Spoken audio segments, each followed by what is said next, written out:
नमस्कार साथियों, कैसे हैं? क्या आपने कभी सोचा है कि वही हाथ जो देश की फाइलें उठाती हैं, वही हाथ जब घर लौटते हैं तो अपने बच्चों की उम्मीदें भी ढोते हैं। और हर महीने की पहली तारीख जो सैलरी आती है, वो सिर्फ एक रकम नहीं होती है, वो होती है सम्मान, पहचान और उस तपस्या का फल जो एक सरकारी कर्मचारी रोज करता है। आज हम बात करेंगे उस बदलाव की जो सिर्फ वेतन नहीं, पेंशन नहीं, एक जिंदगी को बेहतर बना सकता है। 8वें वेतन आयोग की मैं बात करने जा रहा हूं। क्या लेटेस्ट अपडेट है? क्या बढ़ेगा फिटमेंट फैक्टर? कहां तक पहुंचेगा? इसकी संपूर्ण सच्चाई आपके समक्ष मैं प्रस्तुत करूंगा, ऑथेंटिक सटीक जानकारी के साथ। कब मिलेगा बढ़ा हुआ वेतन और क्या पेंशनर को भी मिलेगा इसका फायदा? और क्या सरकार दे रही है सिर्फ वादे या वाकई में भी कुछ हो रहा है? तो इस वीडियो को अंत तक जरूर देखिए, क्योंकि आज हम सिर्फ आंकड़ों की नहीं, आपकी उम्मीदों की राह की बात करेंगे और आपके भविष्य की आवाज उठाएंगे। तो लिविंग हैप्पीली को अवश्य ही सब्सक्राइब करें, लाइक करें और हमारे साथ जुड़िए। तमाम फिटमेंट फैक्टर, सैलरी हाइक जानने के लिए सरकारी कर्मचारी के लिए सबसे बड़ी खबर है। कब, कितना, कैसे, ये सब हम जानें। इससे पहले जानिए कि स्टेटस क्या है, वस्तु स्थिति अभी क्या है। तो कैबिनेट की स्वीकृति मिल गई है। भारत सरकार की कैबिनेट ने 16 जनवरी 2025 को ही 8वें वेतन आयोग की स्वीकृति दे दी थी, लेकिन यह स्वीकृति सिर्फ औपचारिक रूप से हुई थी और अब तक आयोग के अध्यक्ष, सदस्य और टर्म ऑफ रेफरेंस तय नहीं हुए हैं। डीओपीटी द्वारा देरी हो रही है। यह कार्मिक और प्रशिक्षण विभाग डीओपीटी, जो कि सीधे प्रधानमंत्री के अधीन काम करता है, यह आयोग के लिए आवश्यक अधिकारियों की नियुक्ति करनी थी, लेकिन 3 बार डेडलाइन बढ़ चुकी है और अब अंतिम तारीख 31 जुलाई 2025 को है और अब तक अध्यक्ष या कोई सदस्य नियुक्त नहीं हुआ है। यह देरी भविष्य में वेतन आयोग की रिपोर्ट और इनकी सिफारिशों की लागू तिथि को भी काफी प्रभावित कर सकती है। अब आप पूछेंगे कि क्या संभावित समय रेखा है, टाइमलाइन क्या है इसके इंप्लीमेंटेशन का?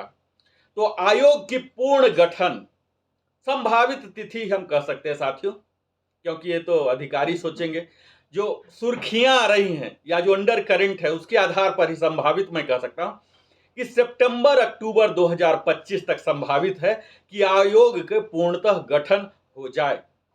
और रिपोर्ट तैयार करने की जो अवधि होती है 18 to 24 मंथ होती है, 1.5 से 2 साल होती है।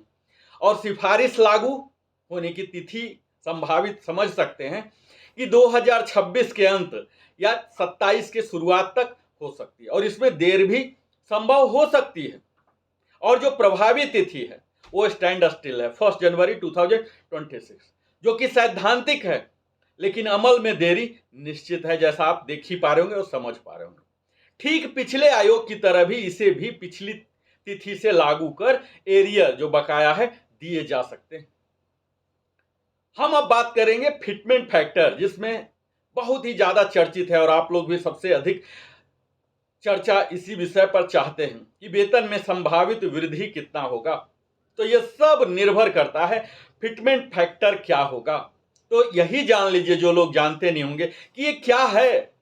तो यह एक गुणांक है, मल्टीप्लायर होता है, जो मौजूदा आपके मूल वेतन या मूल पेंशन को बढ़ाकर नए वेतन का निर्धारण करता है। अगर आप मान लें कि लेवल 1 में है, जहां की मौजूदा वेतन है 18,000, तो फिटमेंट फैक्टर अगर 2.57 रखा जाता है जो 7 सीपीसी में था, तो आपका वेतन बढ़कर 46,260 आ जाएगा। इसके ऊपर से 0% डीए से स्टार्ट हो जाएगा और 2.72 जो अनुमानित है 48,960 हो सकता है। और अगर 2.86 जो कि कई यूनियनों का मांग है, बढ़ा हुआ जो अनुमान किया जा रहा है, तो आपका बेसिक पेमेंट 51,480 हो सकता है। और यदि फिटमेंट फैक्टर 2.86 तय होता है तो जो न्यूनतम है 18,000, यह बढ़कर आप 51,000 मान सकते हैं। इसका इंपैक्ट पेंशन पर क्या पड़ेगा, पेंशनर पर क्या पड़ेगा? तो जो आज मिनिमम पेंशन 9,000 है, यह 25,000 टू 26,000 होने की संभावना है। और संशोधित पेंशन के साथ महंगाई राहत, जो पेंशन के साथ डीआर बोलते हैं, डियरनेस रिलीफ, यह भी लगेगा। और पेंशन को भी एरियर के साथ दिए जाएंगे, जैसा कि अभी तक होते रहा। ये जो महंगाई भत्ता की स्थिति क्या है, आप सब अवगत होंगे कि वर्तमान में हमारा डीए 55% हुआ है, जो मार्च में अनाउंस हुआ, और हम लोग को एरियर भी मिल रहा है। अगर एआईसीपीआई के आंकड़ों के अनुसार मानी जाए तो जुलाई 2025 से 4% वृद्धि संभावित है, यानी कि हमारा डीए 59% होने की पूरी गुंजाइश है। और यह 7CPC के अंतर्गत अंतिम डीए वृद्धि होगी, यही आप मान लीजिए। तो अब चिंतित होंगे कि क्यों देर हो रही है। आज आधुनिक युग में जहां की तरह तरह के सॉफ्टवेयर हैं, सब एनालाइज करते हैं, ऑटो पायलट है, एआई है, हर कुछ है, इसके बावजूद भी हमारे पास इतने सक्षम भारतीय कामगार हैं, फिर क्यों देर हो रहा, स्वयं क्यों देर करना चाह रहे हैं? तो यहां देर कर्मचारी नहीं कर रहे हैं, क्योंकि टर्म ऑफ रेफरेंस ही तय नहीं हुए। ये जो राजनीतिक प्राथमिकताएं हैं और राजकोषीय दबावों के कारण प्रक्रिया धीमी हो रही है।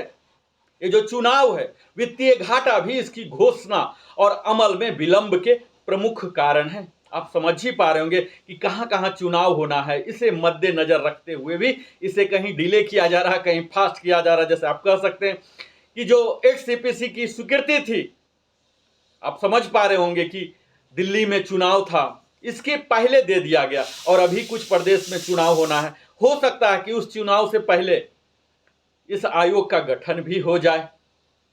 तो यहां भारतवर्ष में हर कुछ राजनीति के द्वारा निर्णय लिए जाते हैं, राजनीति से प्रेरित होते हैं, क्योंकि वोट बैंक है। वोट बैंक से ही तो डेमोक्रेसी चल रहा, और उसे मद्देनजर रखते हुए सब कुछ होता है। और जिसमें पीड़ित होते हैं एक आम कर्मचारी, एक आम पेंशनर, जिसका कि मूल आमदनी का स्रोत यही सैलरी या पेंशन होता है। हमारे कर्मचारी और यूनियनों की मांगे हैं कि ये फिटमेंट फैक्टर 3.0 से अधिक कर दी जाए, जहां एचआरए और तमाम किस्म के अन्य जो भत्ताएं हैं, इसमें भी वृद्धि की जाए।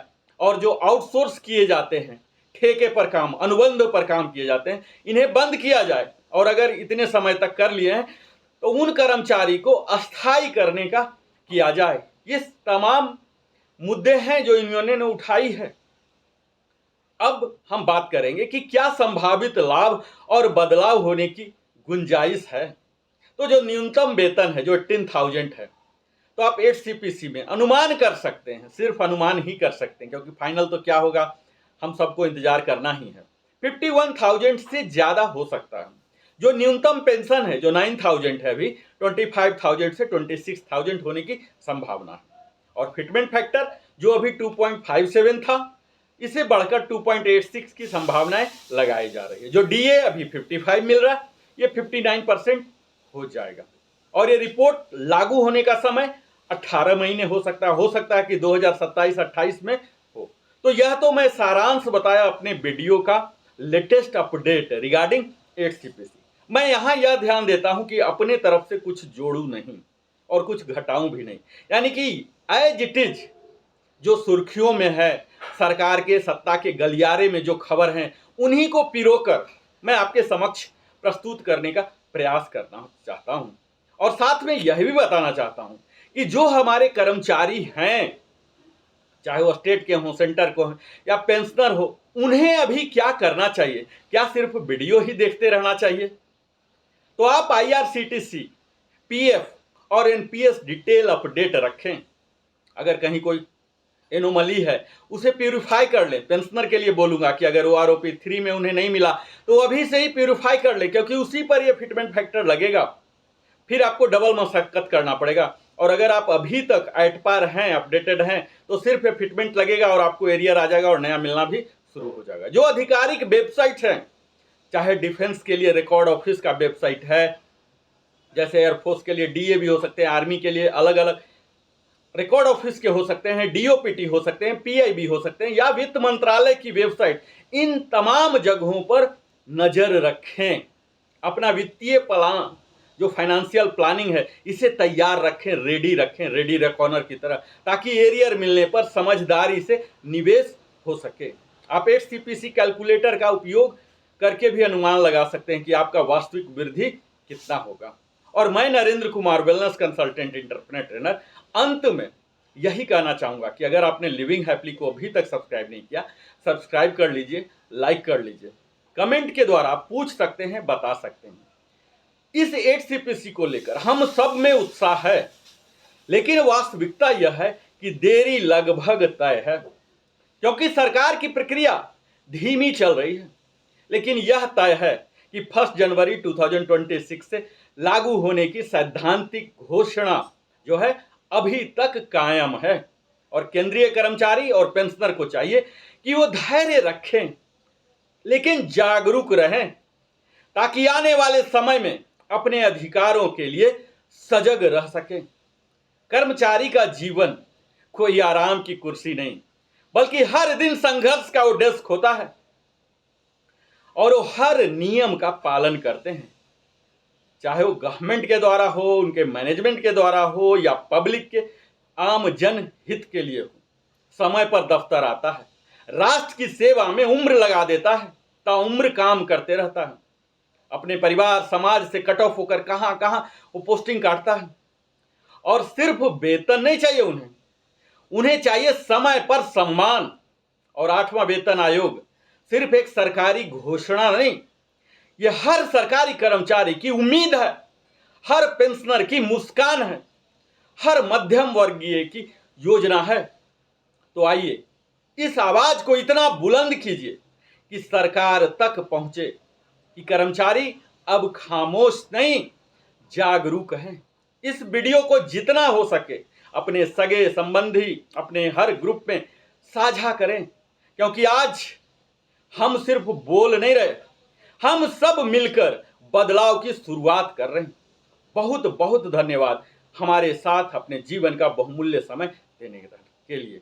और याद रखिए साथियों, जानकारी ही ताकत है और जागरूकता ही परिवर्तन है। मैं फिर से मिलता हूं इसी प्रकार की दमदार और ऑथेंटिकेटेड एचसीपीसी के अपडेट के साथ। तब तक जय हिंद, जय भारत, वंदे मातरम, जय श्री कृष्ण।